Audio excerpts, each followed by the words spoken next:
Donc on va vous faire une présentation à deux voix pour vous parler du nouveau règlement européen sur les dispositifs médicaux et en particulier, on s'est posé la question de savoir comment intégrer deux nouveautés de ce règlement européen dans l'écosystème français, à savoir l'identifiant unique des dispositifs médicaux et la base de données européenne EUDAMED. Alors, effectivement, donc, comme Anne vous l'a dit, j'ai comodéré cette table ronde avec Dominique Thivaud, et puis cette table était coordonnée par Anne Josserand. Et nous avons réuni un certain nombre de représentants académiques, institutionnels et industriels dont vous avez la liste là. C'était très important pour nous d'avoir un certain équilibre entre les différents représentants des différents opérateurs du dispositif médical pour pouvoir réfléchir ensemble selon chacun de nos points de vue aux impacts que pouvaient avoir ces deux outils dont on va vous parler. Alors, on va commencer par vous dire un petit peu de quoi il s'agit. En fait, quand on parle de IUD, identification unique des dispositifs, et de EUDAMED, on va ensuite vous parler très rapidement de la méthodologie que nous avons suivie pour cette table ronde, et enfin évoquer les recommandations que nous avons formulées. Alors, de quoi parle-t-on? Vous le savez, les dispositifs médicaux, pour pouvoir être commercialisés sur le territoire européen, doivent passer par tout un processus de certification CE. Ils doivent obtenir le marquage CE. Et c'est la responsabilité du fabricant que de demander, de faire les démarches pour obtenir ce marquage CE. Alors, la réglementation du marquage CE, contrairement à celle du médicament, est relativement jeune. Elle date du début des années 90. Elle a été amendée à plusieurs reprises. Et puis, constatant une certaine opacité du marché du dispositif médical, la Commission européenne a mené une réflexion pour remettre un petit peu à plat tout ça. Et ça a abouti en 2017 à la publication du règlement européen des dispositifs médicaux. Donc qui est entré en vigueur en mai 2017 et qui apporte une masse nouvelle d'obligations, de nouvelles dispositions que doivent respecter les acteurs du dispositif médical pour la commercialisation en Europe des DM. Et parmi toutes ces nouveautés, on souhaitait plus particulièrement travailler sur deux dispositifs particuliers qui sont l'identification unique des dispositifs médicaux et la base de données européenne des dispositifs médicaux. Donc on va vous expliquer un petit peu ce que c'est. Merci bien. Alors, donc, l'identifiant unique des dispositifs médicaux, tout d'abord, on préfère l'utilisation du terme système d'identification unique des dispositifs médicaux, IUD, en anglais UDI, qui est une nouveauté et qui répond à un vrai problème des dispositifs médicaux, qui est le fait qu'aujourd'hui, on a une masse énorme de produits, beaucoup plus importante que celle des médicaments, qui pose de vrais problèmes d'identification, ne serait-ce que dans la façon de les dénommer et ensuite de les identifier dans les systèmes d'information.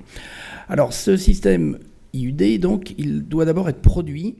Et donc, c'est un code alphanumérique, une série de chiffres de lettres qui doit être produit selon une norme reconnue, évidemment au niveau international.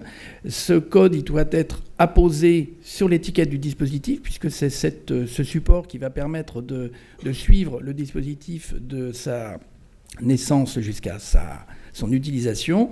Et ces codes doivent être enregistrés par l'ensemble des opérateurs économiques, donc on pense aux industriels, mais également aux établissements de santé, voire aux professionnels de santé libéraux dans certaines situations. Et pour être efficace, il faut évidemment que ces IUD soient intégrés dans une base de données. Le but de l'IUD, c'est de renforcer la sécurité des patients, évidemment en améliorant la traçabilité des dispositifs médicaux. On sait qu'on a aujourd'hui en France et en Europe un vrai souci de traçabilité. Il est assuré de façon efficace jusqu'à la livraison à l'établissement, mais ensuite dans les établissements, bien qu'il existe un certain nombre de dispositions aujourd'hui, on a un certain nombre de difficultés à mettre en place les contraintes. Et l'un des moyens de le résoudre, c'est d'avoir un système très simple pour identifier le dispositif tout au long de son circuit. Le but ensuite, en termes de sécurité de patients, évidemment, c'est de favoriser ou de faciliter la notification des incidents graves et des mesures correctives de sécurité. Et puis, incidemment, il permet aussi de lutter contre la contrefaçon, même si aujourd'hui en Europe, il n'y a pas de phénomène particulier de contrefaçon, on n'est absolument pas à l'abri. Alors, de quoi parle-t-on? Donc, c'est un code-barre classique, donc, qui peut être soit unidimensionnel comme ici, soit bidimensionnel comme on le verra juste après. Il a 2 modes de lecture, soit donc, le code à barre pour une machine, soit l'homme, puisque ce code figure explicitement en dessous de ce code à barre, comme sur tous les codes à barre que vous pouvez utiliser aujourd'hui, ne serait-ce que dans la consommation grand public. Il est constitué de 2 parties. Une première partie qui est propre au modèle du dispositif, et une seconde partie qui est propre à l'objet que vous avez en main, donc à la production finalement. Et c'est exactement ce qu'on connaît avec les cartes grises. À gauche, c'est ce qu'on appelle le type du véhicule sur une carte grise, et à droite, c'est le numéro dans la série du type. Donc les éléments propres au dispositif, c'est notamment le numéro de lot, et la date de péremption, le numéro de série, et puis un code d'identification qui permet pour certains types de produits d'être clairement identifiés. Donc c'est tout ce qui comporte par exemple des produits d'origine humaine. Deuxième mode de symbolisation, c'est le code data matrix, donc bidimensionnel, donc qui va comporter les mêmes informations, sachant que potentiellement un data matrix permet de détenir beaucoup plus d'informations qu'un code linéaire. Alors la base de données, donc elle doit être établie et gérée au niveau de la Commission européenne. Les données sont enregistrées par les fabricants, c'est leur responsabilité. Et une notion qui apparaît dans ce nouveau règlement, c'est la communication au public, au grand public, d'un certain nombre d'informations, et notamment ce code IUD, qui permettra de retrouver un certain nombre d'éléments, notamment dans la base de données EUDAMED, dont l'IUD est une composante.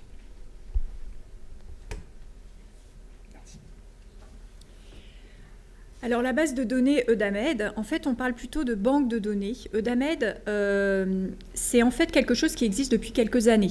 Ça n'a pas été créé par le règlement européen, c'était déjà prévu par les directives européennes. Néanmoins c'est un outil dont personne ne s'est vraiment saisi, dont l'usage était essentiellement réservé aux autorités compétentes et à la Commission européenne. Et le règlement européen a élargi son champ d'application et élargi également les autorités et les personnes qui pourraient y avoir accès et puis nourrir cette base de données. Donc l'idée d'EUDAMED, c'est de permettre aux autorités compétentes et à la Commission européenne de surveiller le marché et de renforcer leur coopération entre elles, donc d'avoir une bonne visibilité du marché des dispositifs médicaux. C'est aussi de permettre une information sur les incidents de matériovigilance.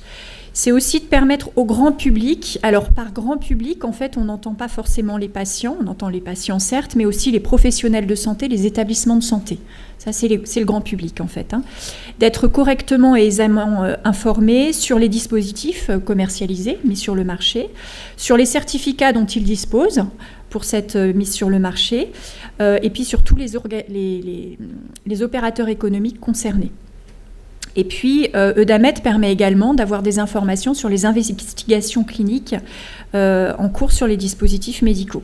Alors, on a représenté, en fait, la banque de données EUDAMED par une sorte de maison où vous voyez coexister 7 bases de données, chacune ayant un objectif bien particulier. La première, c'est donc de renseigner sur les opérateurs économiques, donc les fabricants, les mandataires, les distributeurs de dispositifs médicaux.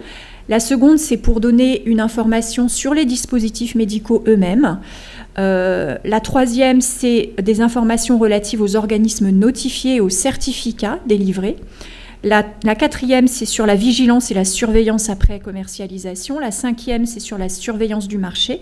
Et enfin, la sixième, c'est sur les investigations cliniques.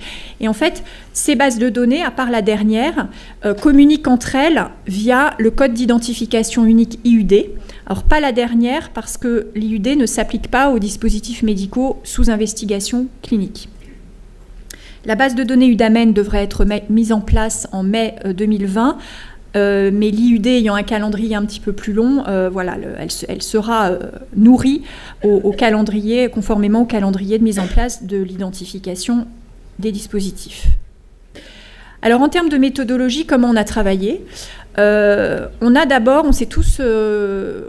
tous réfléchi, chacun de notre point de vue, autour d'un SWOT, ou MOF en français. Donc une analyse des forces, des faiblesses, des opportunités du DI Eudamed. Qu'est-ce que ça peut m'apporter dans mon organisation ? Quels sont les risques que j'identifie ? Quelles sont les limites ? Tout ça est présent bien entendu dans l'article. On a fait aussi un état des lieux de ce qui existait en termes de base de données qui permet de près ou de loin de répondre aux objectifs décrits dans le règlement européen. Puis on a essayé de faire une analyse de convergence et de divergence des bases de données qui existent en France, de DAMED, et en gros, quels sont les points de recouvrement entre ces différentes bases de données. Tout ça aboutit à des recommandations. Voilà, 9 recommandations. Je te laisse... On va continuer notre jeu de ping-pong. Donc ce sont des recommandations qui peuvent pas être triviales, mais qui sont de bon sens et surtout éprouvées par l'expérience et la pratique, notamment des règles dans le domaine des dispositifs médicaux.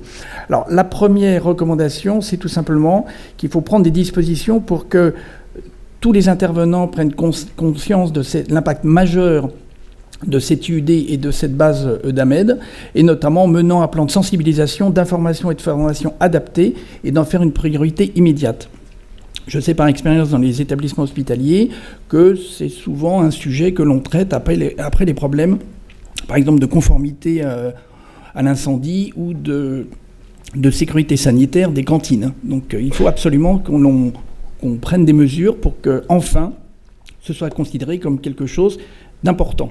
Alors il y a des actions en cours auprès des autorités. Bon, ça je pense que les autorités elles-mêmes sont assez convaincues quand même aujourd'hui, mais il faut penser peut-être aux fabricants et surtout aux intervenants hospitaliers, notamment au niveau des personnels médicaux, qui parfois ne comprennent pas. Alors on ne leur demande pas de connaître précisément les détails de ces organisations, mais au moins de faire ce qu'il faut pour qu'on puisse les mettre en pratique, et notamment en termes de traçabilité. Alors en fait, la mise en place d'IUD et Eudamed va avoir un impact à la fois dans les organisations et un impact opérationnel très important pour l'ensemble des acteurs de la chaîne de distribution du dispositif médical, de distribution et d'utilisation. Et donc il faut mettre en place un dispositif de conduite du changement en mode projet, parce que beaucoup d'acteurs différents vont être impactés et ils doivent tous être impliqués dans l'implémentation de ces dispositifs dans leurs organisations, sans quoi on risque d'avoir des blocages, d'avoir un échec de diffusion de ces outils. Donc l'idée, c'est de définir les objectifs à atteindre, d'allouer évidemment des ressources nécessaires et puis d'identifier un phasage de déploiement des outils au sein des organisations. Alors, le point suivant est peut-être un tout petit peu franco-français, mais on recommande que l'on n'aille pas au-delà des contraintes qui sont déjà imposées, qui sont déjà de vraies contraintes. Mais on sait, là aussi par expérience, que dans certaines situations, c'était le cas par exemple de la matérovigilance, la France a voulu faire un petit peu plus que ce qui était imposé. Le résultat, c'est qu'on arrive à avoir des choses qui ne sont pas applicables ou très difficilement applicables. Contentons-nous déjà de faire ce que l'on nous demande. Alors, il va être évidemment très, très important de travailler sur le cadre d'interopérabilité. C'est un mot qu'on a déjà entendu ce matin et je pense qu'on n'a pas fini de l'entendre aujourd'hui, des systèmes d'information en santé pour que tous les systèmes puissent communiquer avec la clé d'entrée IUD et intègre Eudamed. Voilà. La ZIP Santé, a priori, devrait réfléchir à la rédaction d'un rapport ou enfin d'un guide sur cette interopérabilité.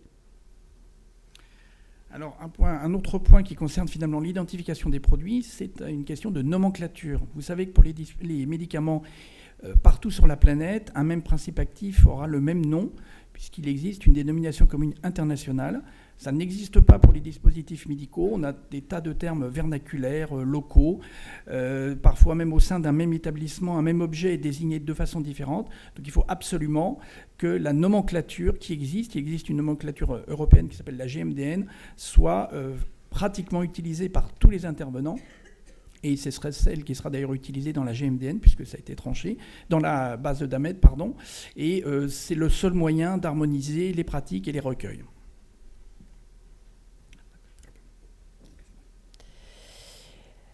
Alors évidemment, ça paraît une évidence, mais c'est quand même mieux quand on le dit. Il faut que tout le monde l'utilise, IUD et EUDAMED, chaque fois que possible. Donc IUD doit être utilisé comme une clé d'entrée dans les systèmes d'information.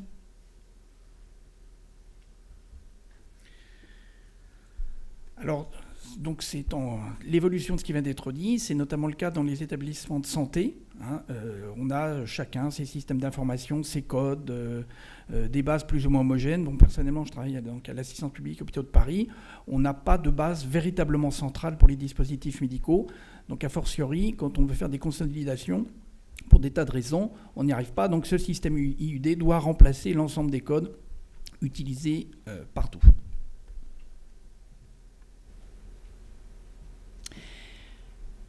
Alors, on a identifié aussi l'importance de réaliser une analyse d'impact et de faisabilité d'un adossement du système IUD au codage LPP.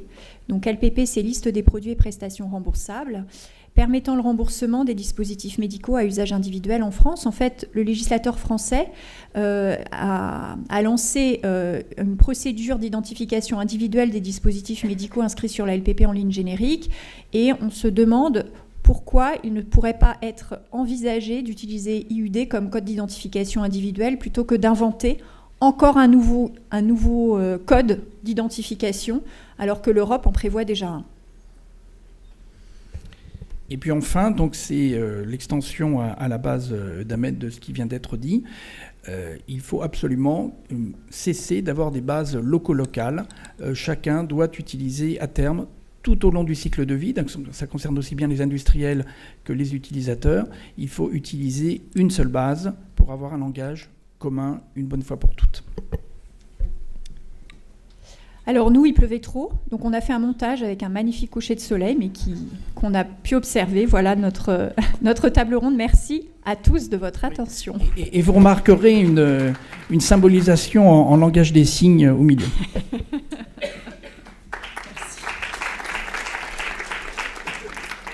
Merci à tous les deux pour votre présentation très pédagogique pour un sujet un peu technique et pas évident quand on ne connaît pas bien et qu'on n'est pas dedans. Est-ce que vous avez des questions dans la salle ?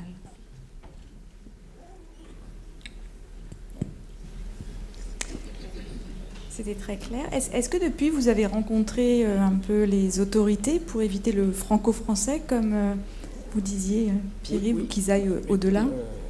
Pas plus tard qu'hier, il y a je ne pense pas trahir de secret, mais une réunion à la DGOS qui réfléchit à un arrêté relatif à la traçabilité. Et on voit que très clairement, ces questions-là sont prises en compte. Oui. Alors après, toute la question, c'est de l'application, mais au moins l'intention y est. Ok, très bien. Des recommandations qui vont être mises en application. Ok. Ouais.